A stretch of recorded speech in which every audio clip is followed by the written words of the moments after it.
আসসালামু আলাইকুম আরাফুরা বাইয়ারা আন্নেরা ব্যাকে কিরকম আছেন একখানা ফাস্টফুড রিনিউ করতাম যাইয়ের আমার না আন্নে গো ভাইয়ার ফাস্টফুড রিনিউ করতাম যাইয়ের আমাদের তুলুজে ভ্রাম্যমান কনসুলার হইতেছে। তো এখন যাইতেছি ওইখানে, গরমও পড়ছে একদম সীমা ছাড়া চলে না। ফুরা ভাইয়ারা শেয়ার করি আজকের ভিডিওটা।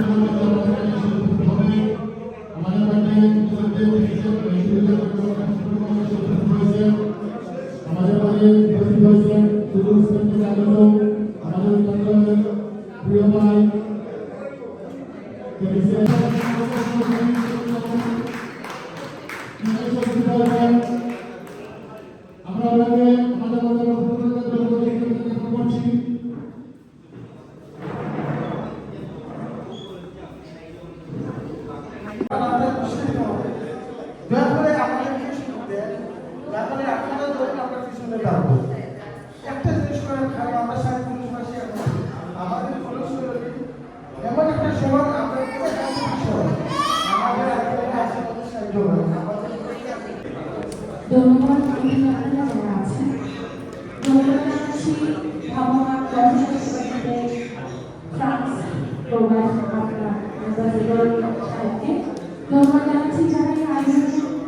পিছনে যারা অনেক পরিশ্রম করেছেন আমাদের একটা দীর্ঘ অনেকদিনের একটা প্রত্যাশা ছিল যে আমাদের তরুণদের একটা সুন্দর একটা বাস্তবায়ন করার একটা কাউন্সিল হবে, কিন্তু হয়েও হচ্ছে না অনেক দিনের চেষ্টার পরে মহামান্য রাষ্ট্রপতি সাহেব আমাদের তরুণদের এসেছে।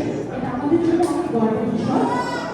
আমি আপনার দৃষ্টি আকর্ষণ করছি স্যার, কারণ আমরা যারা তরুণ আছি তারা একজন ছুটি নিয়ে প্যারিস যেতে হয়, আবার পাসপোর্ট রিনিউ করতে একদিন সময় লেগে যায়, আবার পরের দিন আসতে হয়, তো তারা 3 দিন সময় লেগে যায়। একজন মানুষকে যারা আমরা এখানে আছি বাঙালি সবাই জব করে, কেউ বিজনেস করে, সবাই একটা থেকে গিয়ে পাসপোর্ট রিনিউ করাটা অনেক কষ্টদায়ক হয়ে যায়। আপনি যদি আমাদেরকে স্থায়ীভাবে এখানে কনসুলার ব্যবস্থাটা করে দেন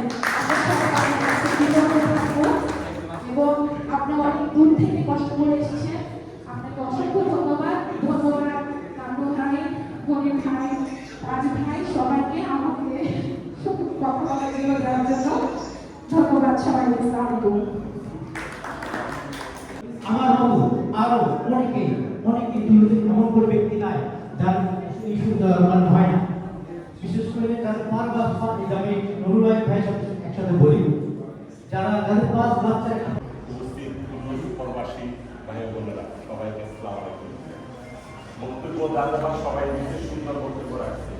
আমার বক্তব্য নেই, আমার অনুরোধ মাননীয় রাষ্ট্রদূত সাহেবের কাছে নুরুলবাসীর পক্ষ থেকে আমাদের অন্তরের দাবি, আমাদের প্রাণের দাবি একই কথা সবাই, যে আমাদের পার্মানেন্ট ভাবে হোক বা এটার একটা বাৎসরিক ভাবে হোক, এটার একটা যেন স্যার আমাদের কাছে দেয়, আমাদের জন্য খুশি করে, আমাদের মনের দাবি এটা। সর্বাধিক চেষ্টা করতেছি এবং আমি আশা করি আমাদের তুলুসবাসী যারা এখানে আছেন ওনার জন্য সভাপতি, আজকের সভার সভাপতি তিনি কিন্তু শুধু তুলুস বাংলাদেশ অ্যাসোসিয়েশনের সভাপতি নয়। আপনারা জানেন ইপিবি আমরা একটা সংগঠন করেছিলাম, ইউরোপ সহ সকল প্রবাসীদের সকল প্রকার অনেক প্রত্যাশা আছে। ওটা প্রাপ্তির জন্য আমাদেরকে মধ্যে ঐক্য থাকতে হবে। ঐক্য এবং সৌহার্দ্য যদি না থাকে, আমাদের সময় রোহিত ভাই এবং তাহির ভাই যে বলে গেছেন এখানে আমাদের আর বলার কিছু থাকে না। তারপরেও আমার মনে হয় একটা জিনিস একটু আমাদের মনে হয় একটু স্যারকে অবগত করা উচিত, আমাদের মনে হয় আসলে অবগত করা উচিত। আমরা আসলে এই পাসপোর্ট যেটা আছে এটির জন্য আমাদের 2 বার যেতে হবে প্যারিসে। তো একবার না হলে আপনারা আমাদেরকে হাত আমার উপরে দায়িত্ব দেওয়া হচ্ছে, আমাকে দায়িত্ব দেওয়ার আগে 2 বছর আগে আমি এই বিষয়ে আপনাদের পক্ষ হয়ে মেয়রকে বলে গিয়েছিলাম। কারণ আপনারা জানেন যে এখানে যে কেউ ইচ্ছে করলে একটা মন্দির বা গির্জা বা কোনো কিছু তৈরি করতে পারে না। সেটার জন্য প্রথম জিনিস যেটা লাগে সেটা হচ্ছে মেয়র অফিস থেকে একটা পারমিশন এবং একটা জায়গা চেষ্টা করবো ইনশাআল্লাহ। আমি আমার পক্ষ থেকে সবাইকে এখানে উপস্থিত হওয়ার জন্য, যারা আমাকে পরিশ্রম করেছেন, সেদিক থেকে আপনারা এসেছেন, আপনাদেরকে আবারও ধন্যবাদ কৃতজ্ঞতা জ্ঞাপন করি আমি আমার কথা শেষ করছি। আসসালামু আলাইকুম, সবাইকে ধন্যবাদ। একটু আগেই নিয়েছি, অনুষ্ঠান শুরুর আগেই নিয়েছি। এখন মাননীয় রাষ্ট্রদূত মহোদয়কে আমি বিনীতভাবে অনুরোধ করব, আমি তাদের নাম করে শোনাবো, তারা আপনার সামনে একজন স্যার, আপনি আনুষ্ঠানিকভাবে তাদের যেই সার্ভিস রিকোয়েস্টের টোকেনটি তাদের হাতে তুলে দেবেন এবং তুলে দেওয়ার মাধ্যমেই হলো যে মোবাইল কনসুলার সার্ভিস বা ভ্রাম্যমাণ কনসুলার সেবার উদ্বোধনটি হবে। আমি প্রথমেই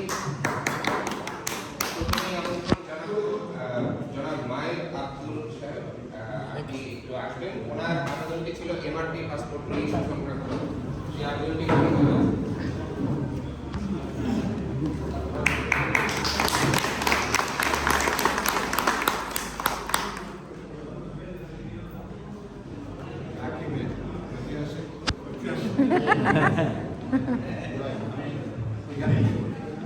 আপনাদের এই যে পদক, এটা কিন্তু ইউরোপের মধ্যে ফার্স্ট, এরা কিন্তু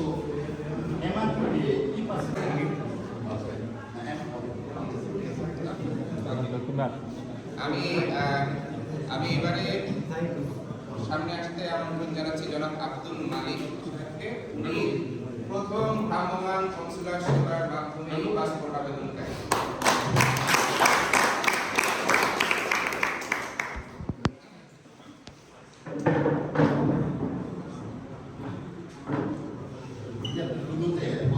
আমি স্যারকে শেষ কথা বলার জন্য অনুরোধ করব যে ভ্রাম্যমাণ কনসুলার সেবার উদ্বোধনটি স্যার আমরা একটু তাড়াতাড়ি বলব।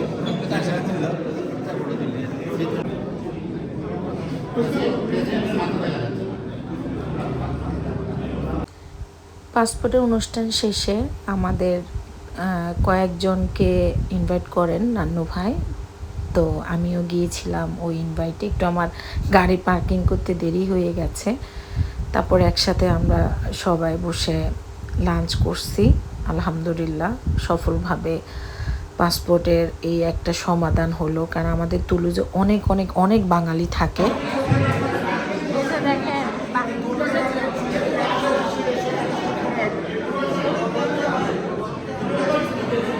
সুন্দরীও আসছে, বাতাস করছে, এই যে বাতাসের উপরে আছে এক সুন্দরী থাকতে, এই যে সব বাতাসের উপরে আছে, যে গরম।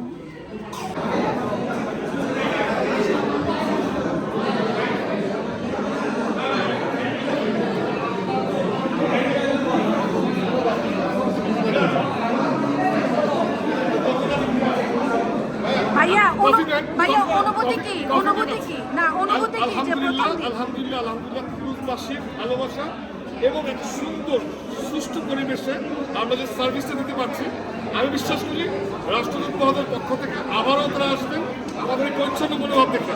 সবাইকে সাহায্য করবো, সেই মনোভাব নিয়ে কাজ করবো। ধন্যবাদ। নান্নু ভাই অনুভূতি কি? আপনাদের প্রথম দিন এত রেসপন্স পাইছেন? আমার মনে হয় যে আমরা বিষয়টাকে বলবো আরো বেশি। আমি তো জানতাম না এত পুলিশে আসে, চেষ্টা করবো আমরা ভবিষ্যতে আরো বেশি করার জন্য। হয়তো প্রথমবারের মতো আমাদের কম, কিন্তু ভবিষ্যতে ইনশাআল্লাহ। ধন্যবাদ।